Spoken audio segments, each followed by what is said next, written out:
Hello everybody and welcome to Doing Stuff and Things Season of Utah. This week's adventure we continue on with more of the trails in Arches National Park. Last week was the full trail all the way up to Delicate Arch, which is really one of the most iconic scenes in all of Utah. It's really kind of a must-see. But if you can't hike the whole trail, if that's a little too strenuous for you or you got little kids or something, there are viewing spots lower down. Although I do recommend bringing binoculars if you're going to do the lower viewing spots. Delicate Arch, super neat to see. The bonus petroglyphs, also amazing. Little short detour off the main trail.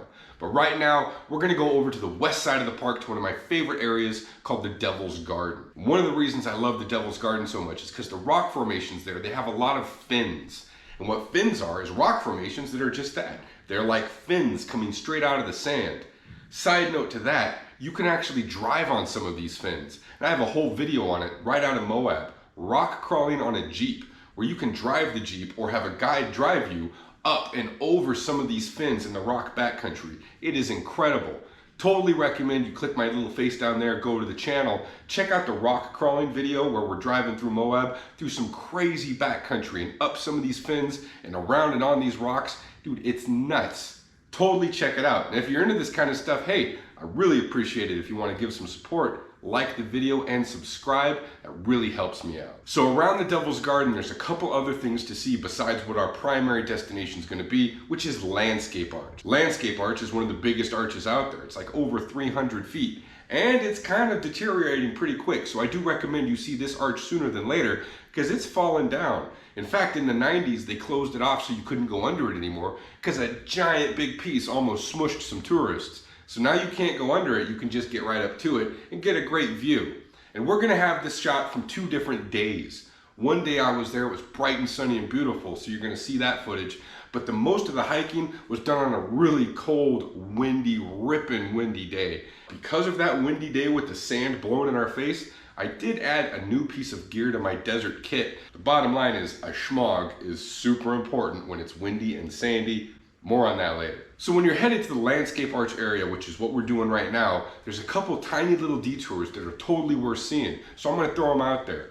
One of them is a name I don't even remember. It's just a little pull-out right alongside the road, very near the Devil's Garden. And it's a short little hike, just a couple hundred feet into this bowl of rocks with a big, beautiful arch.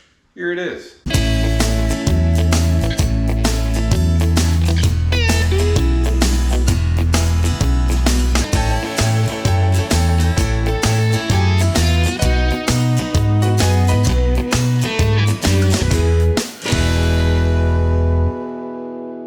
So that's neat to see. That's like a 5-10 minute detour. Then there's another one called Sand Arch, which is super fun because it's in an area that's all rock fins and you can like walk through the maze of fins and the rocks and it's super neat. In fact, walking around the area was way cooler than looking at the Sand Arch, which was pretty anticlimactic. Super neat to see, but also really crowded with kids and stuff. But the area around it was super fun to walk through. Here's Sand Arch.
And again, that's a quick detour, just like 15 minutes on your way to your primary objective of Landscape Arch. And once you hit the trail to Landscape Arch, there's two little offshoots, really short, like 0.1 and 0.2 of a mile, where you can see Pine Tree Arch and then another arch name that I don't remember, but I have a picture of the sign, so you're gonna see it. So these are those other two arches, really quick offshoots on the way to the main arch, which is Landscape.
So you might as well hit those two, bing bing, and then continue on to Landscape Arch, which is the longest trail. Still under a mile, but it feels longer when you're walking it for some reason.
Now I do have to come back to hit these trails which shoot off of here. The trail goes all the way up the rock fins and around and back, and it looks like a lot of fun. And a lot of these trails go sprawling. In fact, I'm pretty sure I could spend every day here for like an entire summer just exploring some of these trails. Like, the park is big and it has a lot to offer. But right now, we're just hitting the easy stuff that you can see right off the road, right off the main parking lots, and that don't require permits. That's kind of a big deal for me. Not having to get a permit makes these adventures a lot easier. And nothing that we're doing today involves a permit. So that's it for the Devil's Garden area and the arches that you can see right off the road. Next week, we're gonna go to an area called Windows. We're gonna see Double Arch, which is fascinating. It's a big cave that you can crawl in and around. Super dangerous. I don't expect them to allow you to do this much longer, because yeah, you're gonna see it next week. It's pretty crazy. And also on the other side, there's some Windows areas, really fun walking. Also, more trails that branch out of there that I look forward to coming back and doing. So that's gonna be next week, the Double Arch and the Windows area. So I got a lot more adventures coming up and planned. In fact, what we just got done filming and doing is digging geodes. If you're unfamiliar with geodes, these are hollow rocks with crystals that grow in the middle from millions and millions of years ago. These things are nuts. We just went to a place out in the desert where you can dig them and find them. I got a whole box that I gotta open. So that's a video I'm gonna be working on real soon. And hopefully I see you next time.